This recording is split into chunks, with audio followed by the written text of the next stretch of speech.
Hello, I'm Matt Galloway, and this is the Current Podcast. This weekend, former Calgary Mayor Naheed Nenshi became the new leader of the Alberta NDP. He will lead that party in the next provincial election, but one MLA will not be with him. Shannon Phillips has represented Lethbridge since 2015, but is stepping down on the 1st of July, not because of her party's new leadership, she says, but because of the personal toll the polarization of politics has taken on her. Shannon Phillips joins me now from our Calgary studio. Shannon, good morning. Good morning. How are you feeling about stepping down? Are you relieved? Are you nervous? Are you a combination of the two?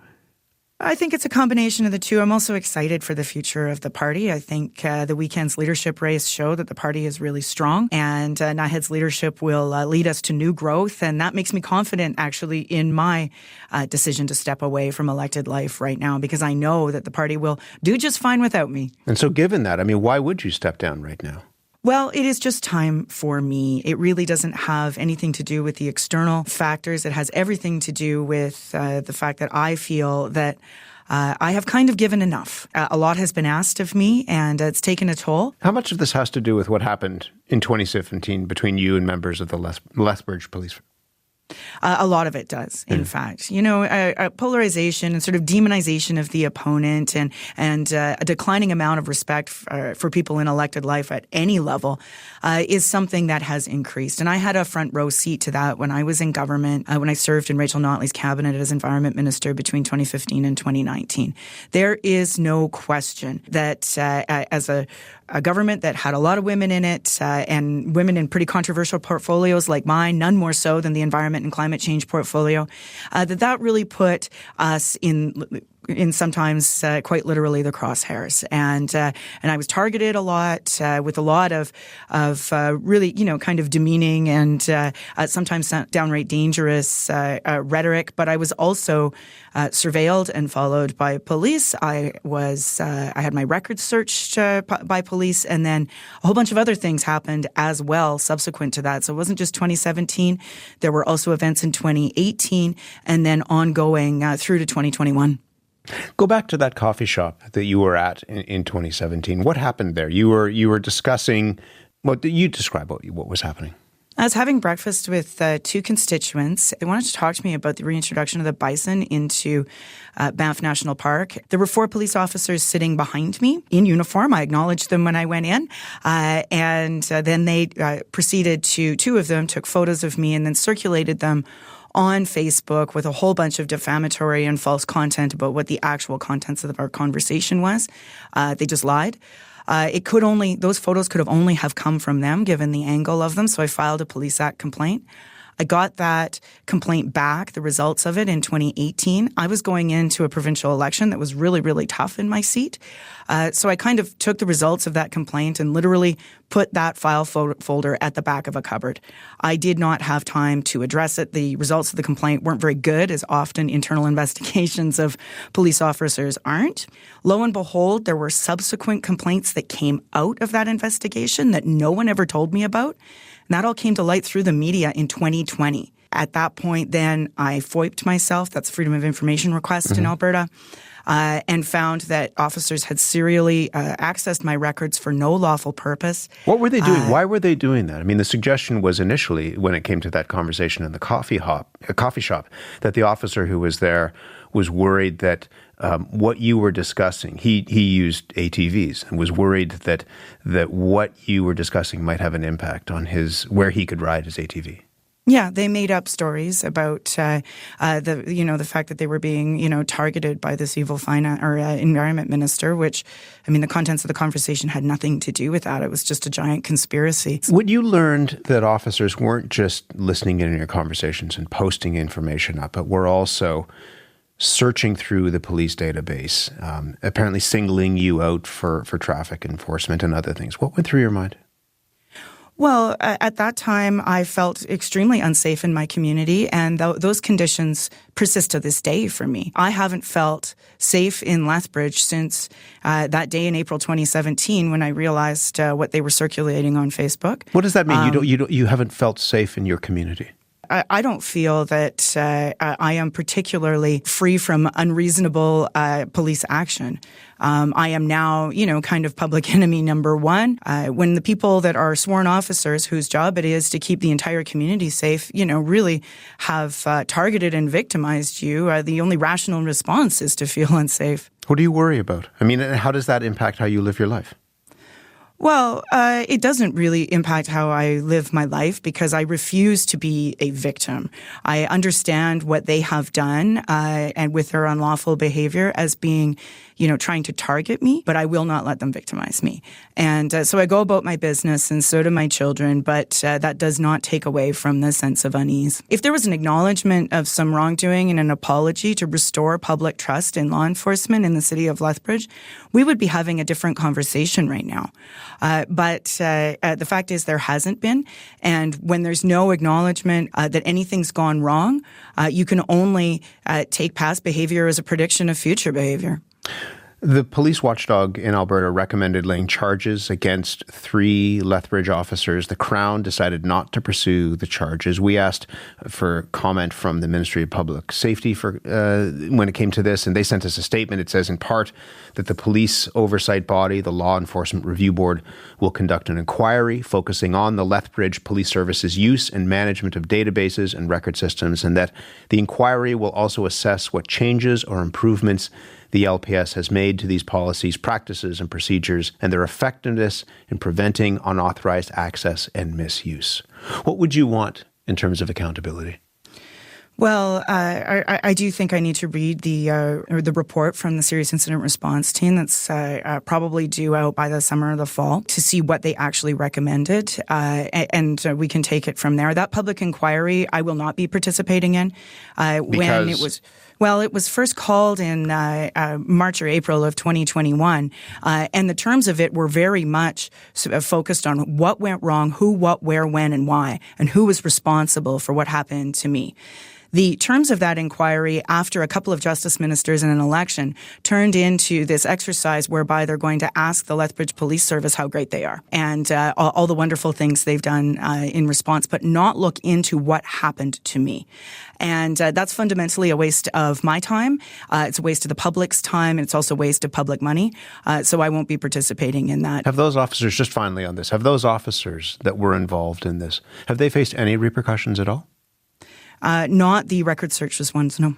The one who was overhearing a conversation was convicted of 5 counts of violating the Police Act. What does that entail? They had a temporary reduction of rank, which had a minuscule effect on their ultimate pension. But that was it. When you announced that you were resigning, you talked about, these are your words, the coarsening of political discourse in public life. How have you seen political discourse change since you were first elected in 2015? Well, I think there's been a sort of a decline of respect for the office. There's been a great deal of asymmetrical polarization. You've seen the conservative right really kind of fall off a cliff. Meanwhile, my party has moderated considerably, and you see this with left and center-left parties, throughout Canada, throughout the industrialized world. I think that you can't really separate the lack of respect for public life from the concerted effort to undermine the respect for the public sector, for the public sphere, for solving problems together. We've seen this happen over and over again. We've also seen an erosion of the news media, right? For looking for that shared set of facts that we can all operate from, and then we can disagree in good faith around that shared set of facts without being disagreeable. And that has real individual consequences, right? It then pushes some groups of people anyway into viewing the opponent as dehumanized, into breaking the law in order to make political points, which happened to me. And in response, though, we don't really have our heads around this. Our parliaments and our legislatures, our application of the criminal code, the parties and caucuses themselves and our internal processes, regulation of social media. We still don't have our arms around this. And there's a lot of questions to be answered if we are to kind of restore that respect for public life, for public service, and for ultimately the people who are committing their time to solving problems together. Polarization isn't just something that the right is responsible for, though, is it? I mean, you will hear from a range of different perspectives, people talking past each other, people not acknowledging where somebody might be coming from and caricaturing, turning them into a caricature, for example. What is the responsibility that parties of all stripes have to take to get people to disagree, to your point, without being disagreeable? Well, I think we all have a responsibility to uphold civility, but I don't want to engage any of this both sidesism stuff. You know, like the far left in Alberta didn't really love it when we bought a pipeline, and yet nobody threatened my life over it. The fact of the matter is that you have a right, not just in Canada, not just in Alberta, but throughout the industrialized world, that has removed some of the guardrails and engaged in some severely illiberal behavior, but also in illiberal ideas, and unmoored themselves from that shared set of facts by indulging themselves in conspiracy and, post-shame, post-truth politics. So I do reject, the kind of the both sides. I don't know that it's both sides. It's more just that everybody has a stake in this. Sure. And that's exactly what I said, is that we all have a stake in this. And in that, if I'm going to indulge any both sidesism whatsoever, it is that I don't believe that center-left parties in Alberta, in Canada, elsewhere, really have grappled with these questions of how do we respond when these sorts of things happen to us as individuals, because they do happen to us, generally speaking, or more often when we are women, when we are people of equity-seeking and marginalized groups. We don't have processes internally within our parties, our caucuses, how our legislatures and parliaments work, how law enforcement responds. None of that seems to be in order, and it's been some years now, and we still haven't gotten our heads around it. You said, and this speaks directly to what you just mentioned, that you are the next in a line of women politicians who are taking a pass, that it's only getting more crazy, more bonkers, in your word. What do you mean by that? I was a little loose in that interview. You said it. Yeah, I did. I think the question of women in politics is not resolved. We used to think about this in terms of removal of material barriers, right? The processes of nominations, fundraising capability of women candidates, accessibility of childcare. That's kind of stuff you can touch, that you can hold in your hand, and it's different now, right? Making sure that there's some volunteers around to put a sufficient number of lasagnas in the freezer during the campaign is actually not going to cut it in terms of recruiting women candidates, because the context in which we operate has changed, and it does mean that parties need to respond to that in kind. And if we don't? Well, I think we're going to continue to have these kinds of things happen. I mean, my situation was a particular set of facts. I certainly hope it's not going to repeat itself anytime soon. But we do see people taking a pass on public life. You get these stories of people just resigning or not running in the first place. I mean, that is, just a travesty of liberal democracy. One of our number one fundamental freedoms is the right to participate in our system, whether it's as a candidate or a voter or just as a free citizen expressing themselves. And when you take that away, you lose what's foundational to what makes this country worth living in. How worried are you about how nasty the federal election, whenever it happens, will be? I am a little bit because I have seen there increasingly is not a lot of media to hold people to account too, right? So we've lost some of that. If you have a frontrunner who refuses to do media events, refuses accountability, you're just digging more and more into individual echo chambers. That's problematic, because you can tell all kinds of stories that may or may not have a relationship to reality within those echo chambers. This is a big country that is complex and that has a lot of complex problems to solve. We need to have those shared set of facts when we do that. And so, I mean, I guess just on that point, I mean, you've said a couple of times, we haven't really wrapped our heads around this. What does that look like? If, from your own experience, what you're seeing in your own province, but if we are also worried about what a federal election may or may not look like, how do we wrap our heads around incivility? Well, I think for starters, nonprofits and charitable sector, for example, are starting to look at the role of media and democracy. I think that news has lost its commodity value, and so we need to think about how we're going to solve that and make sure that we are delivering information to Canadians from coast to coast to coast. I do think that parties and individual caucuses absolutely need to get their act together, but also we need to be open to working with other parties on processes and how we interact with law enforcement when people get threatened, that kind of thing. Naheed Nenshi will be the leader of the Alberta NDP. You didn't support him in the race to lead that party. Are you confident that he's the right person? Oh, 100%. Our party is entirely united behind him. And I have always said, both publicly and privately, that I was entirely comfortable myself, personally, with any outcome of the leadership race. The party is strong. The caucus is strong. It is ready to govern. And I'm really excited to see what he does next. Do you think that the party needs to cut ties with the federal NDP? Me personally, I think there needs to be a conversation that involves the membership. You know, I won 3 times in a really tough seat. I was a New Democrat elected in southern Alberta, for heaven's sakes. And so it is absolutely a problem that you get off the doorstep, that people don't like the tie. I think we should listen to the voters. What do you think? What's the issue there? What's the problem? Some of the federal party's policies, it predates the confidence and supply agreement, in my view. And, particularly on issues of what? Oil and gas development and responsible development thereof. I mean, as the environment minister, I didn't personally enjoy all that much support from the federal party for environmental initiatives. You know, they felt like it didn't go far enough. I do think that we need to take this problem seriously as Alberta New Democrats. I think that the federal party needs to take it seriously in terms of its relevance in Western Canada. You know, my North Star was always listen to the voters, right? That's how I got elected 3 times in Southern Alberta as a New Democrat, was listen to the voters. And that's what the voters are asking us, to reconsider this. And so I think we need to be thoughtful about how we do this. But the conversation's well overdue, in my view. How big of a millstone do you think, I ask you this as a former environment minister, is a carbon tax to whoever wants to run your province?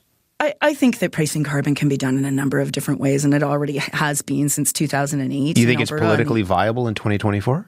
An economy-wide price? No. And you know, I've sort of privately said that from day one, that it might be problematic. But there's an industrial price that covers a good chunk of emissions in Alberta and has allowed us to take pretty significant climate action with respect to, you know, the largest reduction of Canadian pollution in Canadian history came from the Alberta coal phase-out, right? So there are ways to do this for Alberta to play its part, and I think we should continue to do that.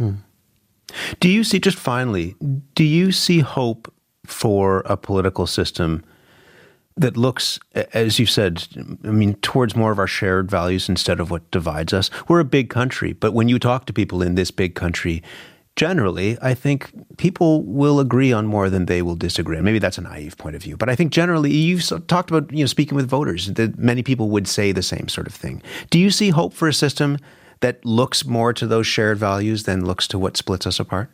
I always think that there is hope and optimism, even when, you know, as an Alberta NDPer, it might have been a bit misplaced for a lot of those years. There is no question that we share values on public health care and the great gift that it is to each other, on the value of public education, on the values of a sustainable economy that can, you know, lift everyone up.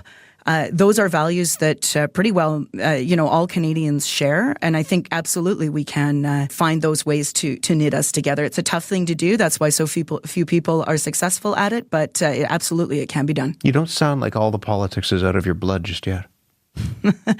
When people ask me what I did before politics, I say politics, and it's either this or waitressing. And so, no, I absolutely, I remain a New Democrat, very likely until my dying breath, and I will find other ways to serve.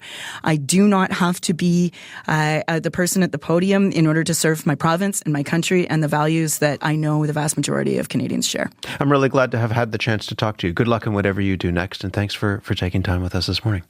Thank you. Shannon Phillips is the outgoing MLA for Lethbridge, Alberta. She was in our Calgary studio.